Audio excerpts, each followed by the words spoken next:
अस्सलाम वालेकुम students. Last class में हमने सेकेंडरी की पीरियोडिक हिस्ट्री हमने स्टार्ट की थी, पीरियोडिक टेबल की हिस्ट्री। तो अब उसको कंटिन्यू रखते हैं। मैंने आपको बताया था कि भाई असल में एलिमेंट्स को क्लासिफाई करने का जो सबसे पहला कॉन्सेप्ट था ना, बिल्कुल फंडामेंटल के मेटल और नॉन मेटल, तो वो सबसे पहले स्टार्ट किया था अल-राज़ी, एक मुस्लिम साइंटिस्ट, उसने किया था। फिर उसके बाद हमारे पास बहुत सारे साइंटिस्ट हैं, उनमें जो एक मशहूर साइंटिस्ट है उसका नाम है डॉबरीनर, जो कि जर्मन के साइंटिस्ट थे। उन्होंने अपना एक लॉ पेश किया, सही है, पीरियोडिक टेबल से रिलेटेड। उस लॉ को हम पढ़ते हैं। तो हमारे पास दूसरा जो इम्पोर्टेंट क्लासिफिकेशन का जो कॉन्सेप्ट था उसको हम कहते हैं लॉ ऑफ ट्राइड, सही है। उसको हम क्या कहते हैं बच्चों? लॉ ऑफ ट्राइड कहते हैं। और लॉ ऑफ ट्राइड किस साइंटिस्ट ने पेश किया था? डॉबरीनर ने पेश किया था, ठीक है। अच्छा, अब ये क्या है लॉ ऑफ ट्राइड? क्या है ये? किस चीज़ के बारे में बताता है? देखो, हम लोग बात कर रहे हैं ना पीरियोडिक टेबल फॉर्मेशन की। तो पीरियोडिक टेबल जो आपके सामने अभी मौजूद है वो इस तरह अचानक से सामने नहीं आया, यानी इसके पीछे बिल्कुल इब्तिदा से कहानियाँ चलती रही हैं और फिर आपके सामने एक पूरी जो है ना पकी हुई सूरत मौजूद है। अब जो बिल्कुल इनिशियल कहानियाँ थी, मैंने देखो सबसे पहले इनिशियल बात अल-राज़ी ने की, कितनी सारी सी बात की कि भाई ये मेटल होते हैं, ये नॉन मेटल होते हैं। उसके बाद फिर लोगों को सेंस आना शुरू हुआ, तो फिर उन्होंने मुख्तलिफ वर्किंग करना स्टार्ट की। डॉबरेनर ने अपनी सेंस के मुताबिक एक पीरियोडिक टेबल छोटा सा बनाया, ठीक है, और उसने उस पीरियोडिक टेबल में जो प्रिंसिपल सेट किया, उस प्रिंसिपल को हम कहते हैं लॉ ऑफ ट्राइड, ठीक है। मेरी बात समझ में आ रही? अब मैं आपको बताऊंगा कि इसमें जो ट्राइड है ये क्या है और इससे रिलेटेड जो लॉ है वो क्या है। देखो भाई, ये प्रेजेंटेड बाय डॉबरीनर, ठीक है, ये जर्मन साइंटिस्ट है। अब इसका लॉ क्या है, ये क्या कहता है, सुनना और से। ये कहता है देखो, आप क्या बनाओ? ट्राइड बनाओ। ट्राइड क्या होता है? Set of 3 elements. इसने क्या कहा? ये कहता है कि आपके पास जितने भी एलिमेंट डिस्कवर हो गए ना, आप उनको अरेंज करने के लिए 3-3 एलिमेंट का सेट बना लो और उन 3-3 एलिमेंट के सेट को क्या नाम दो? ट्राइड नाम दो। समझ में आ रही है? अच्छा, अब वो कहता है कि अब लोगों ने बोला यार ये तो कोई बात ही नहीं हुई, इसमें तो कोई कमाल की बात ही नहीं है, 3 एलिमेंट का सेट बनाना है, जितने एलिमेंट डिस्कवर हुआ हम भी 3-3 एलिमेंट का सेट बना के अरेंज कर लें, ये तो कोई कमाल नहीं हुआ ना। उसने कहा देखो, 3 एलिमेंट का सिर्फ सेट नहीं है, बल्कि उस 3 एलिमेंट के सेट में एक खास बात छुपी हुई है, वो मैं आपको बता रहा हूँ, और उसी खास बात को वो क्या नाम दे रहा है? लॉ। अब वो जरा सुनना, वो क्या कह रहा है। बोल रहा है लेट सपोज आपने 3 एलिमेंट का सेट बनाया, जैसे कि लिथियम, सोडियम, पोटेशियम, ठीक है। अब ये 3 एलिमेंट का आपने सेट बना दिया। लिथियम का एटॉमिक मास है 7, पोटेशियम का एटॉमिक मास है 39, ठीक है। वो क्या कहता है? बोलते हैं जो मैं 3 एलिमेंट का सेट बना रहा हूँ, जो मैं 3 एलिमेंट का क्या बना रहा हूँ? सेट। उसकी खास बात ये है कि उसके पहले एलिमेंट के एटॉमिक मास को और आखिरी एलिमेंट के एटॉमिक मास को ऐड किया जाए और उनका क्या लिया जाए? एवरेज। क्या लिया जाए? एवरेज। एवरेज कैसे लेते हैं? जितने भी नंबर होते हैं उनको ऐड करते हैं और उसकी क्वांटिटी से क्या कर देते हैं? डिवाइड कर देते हैं। तो वो कहता है कि जो हमने 3 एलिमेंट का सेट बनाया ना, जिसको हम लोग क्या कह रहे हैं? ट्राइड। उस ट्राइड के पहले एलिमेंट का और आखिरी एलिमेंट के एटॉमिक मासेस का क्या लिया जाए? एवरेज लिया जाए। तो जो नंबर आएगा वो नंबर इस सेंटर वाले एलिमेंट का क्या होगा? एटॉमिक मास होगा। तो देख लो, सेंटर वाला एलिमेंट सोडियम है, उसका एटॉमिक मास कितना है? 23। तो इस तरह उसने एलिमेंट को अरेंज किया। किस तरह? ट्राइड क्या है? क्या है ट्राइड? 3-3 एलिमेंट के सेट बनाना, ठीक है। उन 3 एलिमेंट के सेट की खूबसूरत बात क्या है कि उस 3 एलिमेंट के सेट के पहले एलिमेंट का एटॉमिक मास और आखिरी एलिमेंट के एटॉमिक मासेस का क्या लिया जाएगा? एवरेज। तो जो नंबर आएगा वो नंबर बीच वाले एलिमेंट का क्या होगा? एटॉमिक मास होगा। समझ में आई? तो इसको कहते हैं लॉ ऑफ ट्राइड। तो अब लॉ ऑफ ट्राइड की स्टेटमेंट मैं आपको बताता हूँ यहाँ पे, ठीक है। अब पेपर में आ गया कि भाई state the law of triad. तो इसकी स्टेटमेंट क्या होगी बेटा? स्टेटमेंट देख लेते हैं क्या है। Central atom of each set of tried, central atom of each set of tride STRIDE का सेंट्रल एटम, ये स्ट्राइड के central atom has an atomic mass, उसका कोई ना कोई क्या है, एटॉमिक मास है, हैज एन एटॉमिक मास। अब इसको ऐसे लिख लेते हैं, which is equal to the arithmetic mean, और इसको हम क्या कहते हैं, average, which is equal to the arithmetic mean और average of atomic masses of other two elements. सही है, उस ट्राइड के दूसरे दो एलिमेंट्स है ना, उनके एटॉमिक मासेस के अगर हम क्या लें, एवरेज लें, तो जो नंबर आएगा वो बीच वाले एलिमेंट का एटॉमिक मास होगा। तो क्या लिख रहे हैं, central atom of each set of tried, tried के हर सेट का जो सेंट्रल एटम है, जैसे कि इसका सेंट्रल एटम कौन है, sodium, has an atomic mass, उसका कोई ना कोई क्या एटॉमिक मास है, जैसे कि सोडियम का एटॉमिक मास है। ये हमेशा किसके इक्वल आएगा, ये इक्वल आएगा average of atomic masses of other two elements. तो this is known as a law of triad. तो पेपर में स्टेटमेंट आ जाएगी तो आप स्टेटमेंट लिख लेना, और एग्जाम्पल के तौर पे इस लॉ को आप मेंशन, इस ट्राइड को आप मेंशन कर सकते हैं। ठीक है भाई, तो ये हो गया आपके पास तो पहली कहानी, किसकी, ट्राइड की कहानी। अच्छा, अब ये ट्राइड फेल क्यों हुआ, जब ट्राइड फेल इसलिए हुआ कि बहुत सारे ट्राइड तो बन गए, लेकिन हर ट्राइड में ये कहानी नहीं हो रही थी। यानी जब हम पहले और आखिरी एलिमेंट के एटॉमिक मासेस लेते थे ना एवरेज, तो जो नंबर आ रहा था वो सेंटर वाले एलिमेंट के एटॉमिक मास के बराबर नहीं होता था, तो इसलिए ट्राइड का जो है ना प्रॉब्लम आ गया। ठीक है, अच्छा भाई, एक तो चीज़ ये हो गई। तो भाई ये हमारा जो है ना पहला प्रिंसिपल है, आप इसको ज़रा देख लें।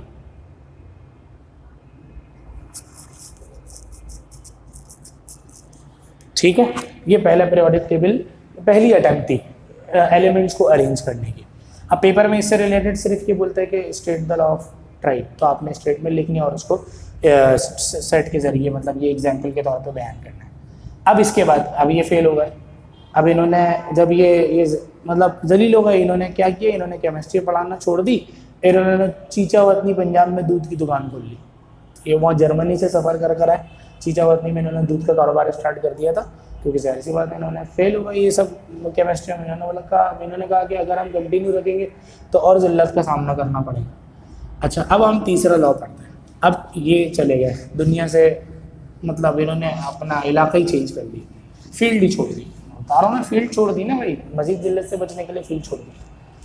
अब जो है वो तीसरे साइंटिस्ट वो आए, उनका नाम है, उनका जो लॉ था उसको कहते हैं लॉ ऑफ ऑक्टेव। अच्छा देखो, ट्राइड ग्रीक का वर्ड है, ट्राइड से मतलब तीन, ऑक्ट ग्रीक का वर्ड है, ऑक्ट का मतलब क्या, आर्ट, तो लॉ ऑफ ऑक्टेव का मतलब यानी इसमें कुछ आर्ट की कहानी चल रही होगी, तो आप वो कहानी देखते हैं। और ये किसने पेश किया, ये जो लॉ था भाई, ये presented by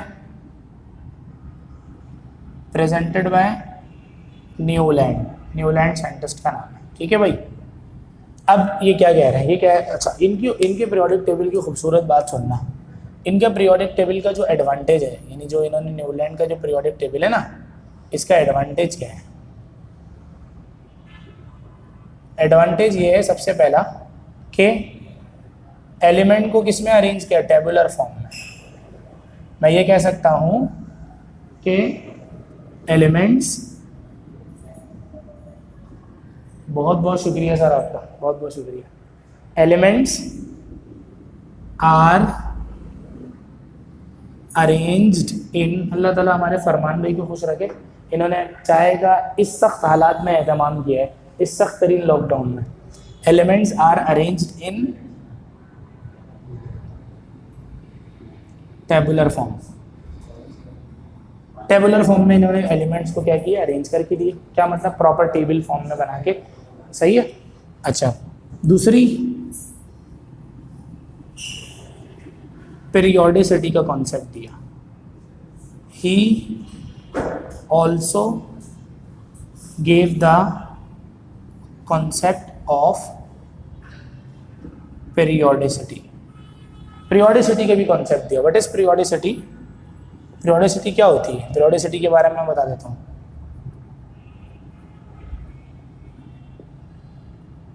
repetition repetition of properties after a regular interval।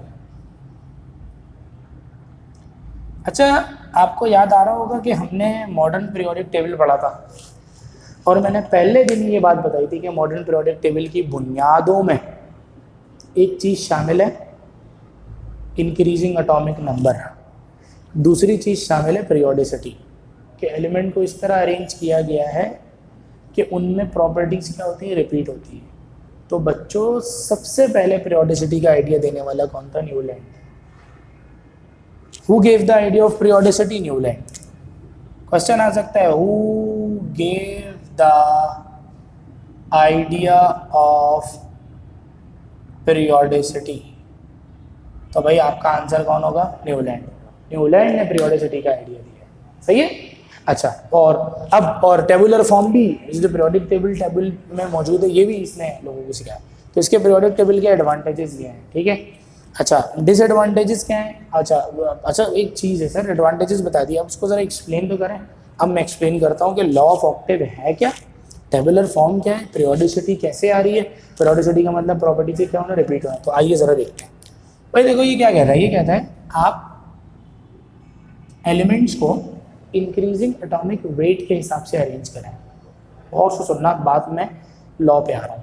ये क्या कहता है कि आप एलिमेंट्स को किसके हिसाब से अरेंज करें? Increasing atomic weight. देखो बात छोटी सी फर्क है, मॉडर्न पीरियोडिक टेबल तमाम के तमाम एलिमेंट को इंक्रीजिंग एटॉमिक नंबर पे अरेंज करना है और ये इंक्रीजिंग एटॉमिक वेट पे अरेंज कर रहे हैं। देखो सबसे बड़े फसाद की जड़ ये जितने भी लोग आए ना तारीख में जिन्होंने पीरियोडिक टेबल बनाने की कोशिश की, अभी तुमने थोड़ी देर पहले देखा हमने क्या पढ़ा था, डॉबरेन लॉ ऑफ राइट। उसमें हमने पीरियोडिक टेबल में एलिमेंट्स के क्या लिए थे? एटॉमिक नंबर या एटॉमिक मासेस लिए थे ना।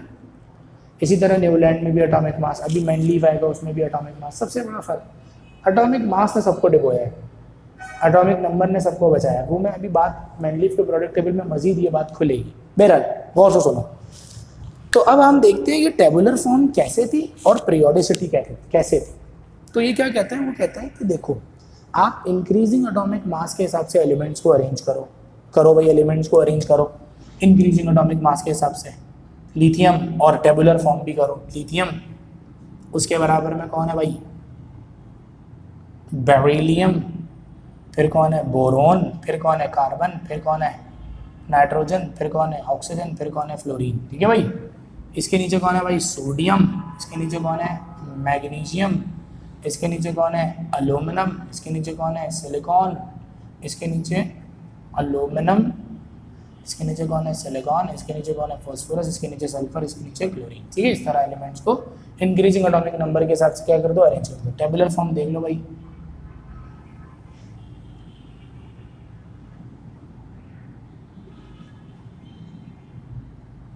ये टेबुलर फॉर्म आ गई। ठीक है। तो ये आपके पास टेबुलर फॉर्म में अरेंज करने का तरीका दिखा दिया। ये और भी एलिमेंट है, मैं थोड़ा सा बता रहा हूँ। तो एलिमेंट को इंक्रीजिंग एटॉमिक उसके हिसाब से हमने क्या कर दिया भाई? अरेंज कर दिया। डन। अच्छा, अब एलिमेंट को रखा है इंक्रीजिंग एटॉमिक वेट के हिसाब से। अब इसका एटॉमिक वेट होता है 7, इसका होता है 9, इसका होता है 11, इसका होता है 12, इसका होता है 14, इसका होता है 16, इसका होता है 19, इसका होता है 23, इसका होता है 24, इसका होता है 27। और सिलिकॉन फॉस्फोरस सिलिकॉन का 29 होता है और फॉस्फोरस का जो है वो 30 समथिंग होता है और सल्फर का 32 होता है और क्लोरीन का 35.5 होता है। ठीक है। खैर, तो सबसे पहली बात ये क्या कह रहा है कि एलिमेंट को किस हिसाब से अरेंज करो? इंक्रीजिंग एटॉमिक वेट के हिसाब से अरेंज करो टेबुलर फॉर्म में। कर दिया, टेबुलर फॉर्म आ गया, इंक्रीजिंग एटॉमिक वेट के हिसाब से अरेंज कर दिया। अब आ जाओ पीरियोडिसिटी पर और वर्ड ऑक्टेव पर। ऑक्ट का मतलब क्यों आ रहा है सुनना। वो कहता है कि आप अरेंज करने के बाद आप चलना शुरू करें पहले एलिमेंट से। 1 2 3 4 5 6 7 8। वो कह रहा है आप पहले से चलना स्टार्ट करें और आके इख्तिताम करें 8वें एलिमेंट पे। तो आपको क्या खूबसूरती नजर आएगी कि पहले एलिमेंट की और 8वें एलिमेंट की प्रॉपर्टी क्या होगी? रिपीट होगी। इसका प्रोडक्ट टेबल क्या है कि एलिमेंट्स को इंक्रीजिंग एटॉमिक मास के हिसाब से अरेंज कर दो टेबुलर फॉर्म में। कर दिया। अब कह रहे हैं कि आप पीरियोडिक टेबल में चलना स्टार्ट करे पहले एलिमेंट से और चलते जाए और कहाँ पर आकर रुके, 8वें पर, तो हर पहले की 8वें एलिमेंट के साथ प्रॉपर्टी क्या होगी, रिपीट होगी। तो ये जो प्रॉपर्टी का रिपीट होना है ये क्या कहलाती है, पीरियोडिसिटी। और ये पहले का प्रॉपर्टी का रिपीट होना किसमें, 8वें में, इसको हम कहते हैं ऑक्टेव का लॉ। ये 8 का जो वर्ड आ रहा है ना, 8 का मतलब क्या है, ये 8 क्यों आ रहा है, क्योंकि पहले की प्रॉपर्टी जाके किससे रिपीट हो रही है, 8वें के साथ रिपीट हो रही है। और जो रिपीटेशन हो रही है इसकी जैसे क्या आ रहा है, पीरियोडिसिटी आ रहा है। समझ में आ रही है। अच्छा, अब मैं तुम्हें बताता हूँ कैसे पीरियोडिसिटी है। लिथियम मेटल है, सोडियम मेटल है, प्रॉपर्टी रिपीट। लिथियम के आउटर मोस्ट शेल में कितने इलेक्ट्रॉन है, आखिरी शेल में कितने इलेक्ट्रॉन है, 1। सोडियम बाहु के आउटर मोस्ट शेल में कितने इलेक्ट्रॉन है, 1। लिथियम भी आयनिक बॉन्ड बनाता है, सोडियम भी आयनिक बॉन्ड बनाता है। समझ में आ रही है ना। तो प्रॉपर्टी रिपीट हो रही है ना। तो क्या है, क्या कह रहे हैं, एलिमेंट को किस हिसाब से अरेंज करो, इंक्रीजिंग एटॉमिक मास के हिसाब से अरेंज करो। तो हर पहले एलिमेंट की और हर 8वें एलिमेंट की प्रॉपर्टी क्या होगी बच्चों, रिपीट होगी। यही जो है ना लॉ ऑफ ऑक्टेव है, पहले और 8वें का चक्कर। और प्रॉपर्टी के रिपीट होने का मतलब क्या है कि पीरियोडिसिटी पाई जाती है। अच्छा चलो यहाँ से चलना स्टार्ट करते हैं।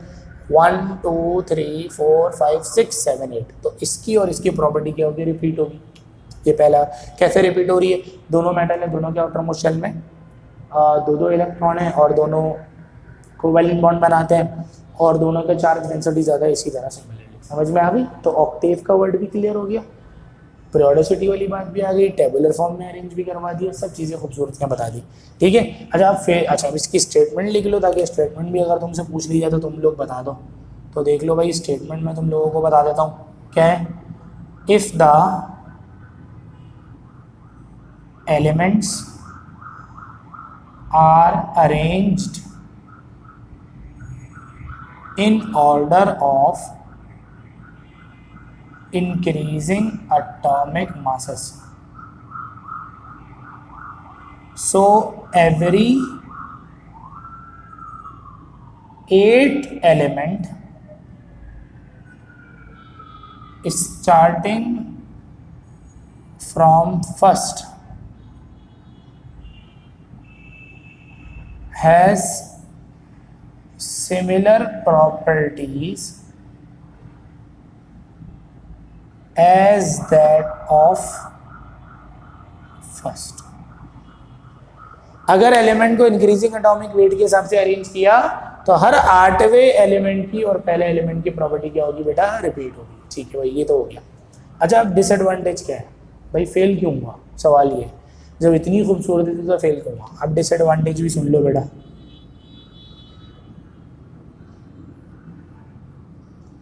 डिड नॉट इंक्लूड हैवियर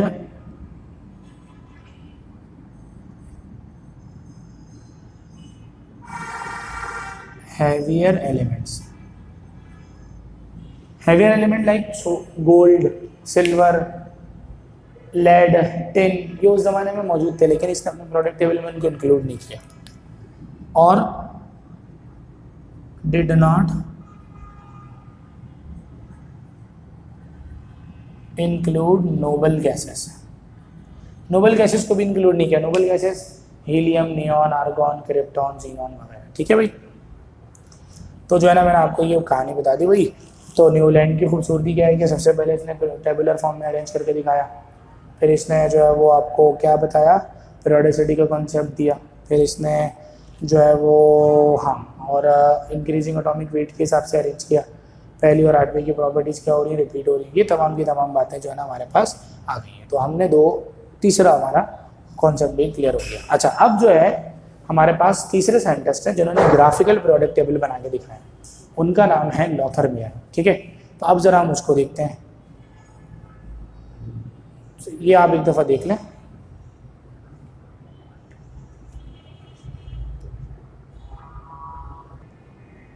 ठीक है बच्चों, तो ये जो है ना हमारे पास इसका क्लियर हो गया प्रोडक्ट टेबल किसका भाई, लॉ ऑफ ऑक्टेव, न्यूलैंड का। अब हम लोग जो प्रोडक्ट टेबल देखने जा रहे हैं वो लॉथर मेयर का प्रोडक्ट टेबल है। उस प्रोडक्ट टेबल से रिलेटेड पेपर में सवाल नहीं आते। बहरहाल मैं आपको बता देता हूँ, थोड़ा सा बता देता हूँ कि क्या किया था उसने। एज सच कोई एग्जामिनेशन पॉइंट ऑफ व्यू से बिल्कुल भी इम्पॉर्टेंट नहीं है, बल्कि ना सिर्फ एग्जामिनेशन पॉइंट ऑफ व्यू से ना और बल्कि ना एप्टीट्यूड के पॉइंट ऑफ व्यू से, उसके लिहाज से भी इम्पोर्टेंट है। ठीक है, तो जो है ना आप परेशान मत हो, ऐसा कोई ख़ास चीज़ नहीं है।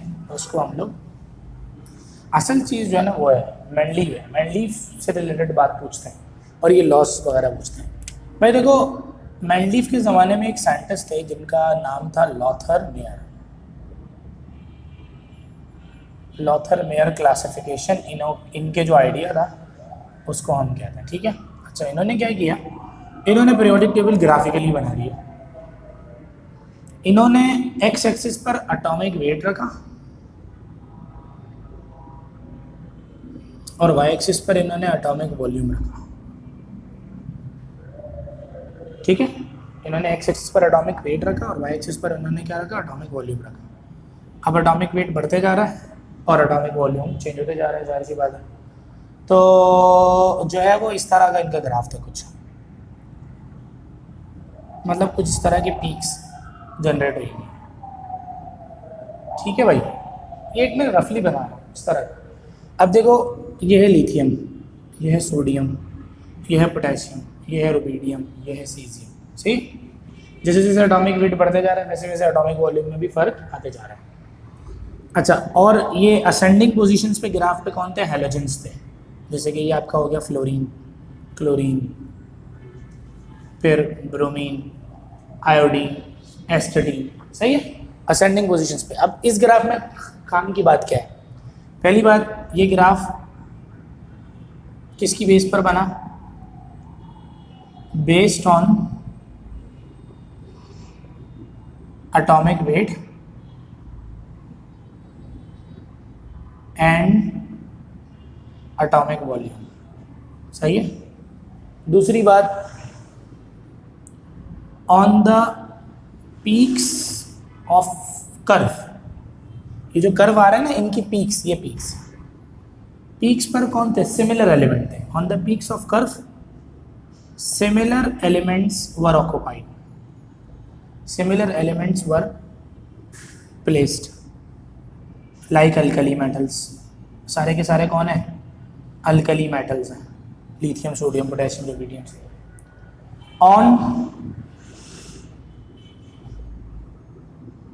on ascending position of curve there were halogens। Curve की असेंडिंग पोजीशन पर कौन थे, हैलोजेंस थे। ठीक है भाई, ये सब हो गया आपके पास। तो इस तरह जो है ना इसका पीरियोडिक टेबल था। अब देखो, इसमें कोई खास बात नहीं है, बस ये चाहता था लोगों को एलिमेंट्स को अरेंज करना सिखा रहा था एटॉमिक वेट और एटॉमिक वॉल्यूम की रिस्पेक्ट से। ठीक है, और बाकी जो है ना वो ये कि भाई जो सिमिलर एलिमेंट है जिनकी प्रॉपर्टी सेम है वो एक कर्व में एक पॉइंट पर आ रहे हैं, यानी पीक्स पर आ रहे हैं। जो असेंडिंग पोजीशंस पर आ रहे हैं वो अपना हैलोजेंस वगैरह आ रहे हैं। तो भाई ये जो है ना इसका कॉन्सेप्ट था। अब इसके बाद जो लेजेंडरी साइंटिस्ट है उनका नाम है मैनलीव। उन्होंने बहुत अच्छा पीरियोडिक टेबल अपना एक तरीके से एक्सप्लेन किया, वो हम लोग उसको डिस्कस करेंगे नेक्स्ट वीडियो में। और उससे रिलेटेड बोर्ड के पेपर में क्वेश्चंस भी आते हैं, तो आपको जो है ना वो ज़हनी तौर पे उसके लिए तैयार रहना है। ठीक है बच्चों, बहरहाल थैंक यू।